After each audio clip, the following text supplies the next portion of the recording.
Hello guys! Eat with me, this carrot cake here in IKEA at SM MOA. So I've been craving for this cake and this chocolate cake. Kasabi ko lang sa husband ko, sayang walang chocolate cake. Pero okay lang, ang sarap yung carrot cake na to. And dream ko to kasi malayo ang SM MOA sa amin. Okay na din na walang chocolate cake. Though sayang pero dito pa lang sa carrot cake, bawin-bawi na. Ang sarap niya. Siksik yung bread. Tapos yung icing niya, hindi matamis, sakto lang. So yan, kain lang, sarap talaga. Hinanamnam ko bawat subo ko dyan. Sarap talaga. Ayan, inom tayo ng tubig.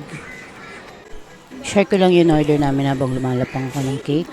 Order kami ng Swedish meatballs, baked lasagna, carrot cake, chicken wings, ano pa ba? Unlimited juice. So ayan, naubos ko yung isang slice ng carrot cake dahil sa sobrang sarap. Sulit siya.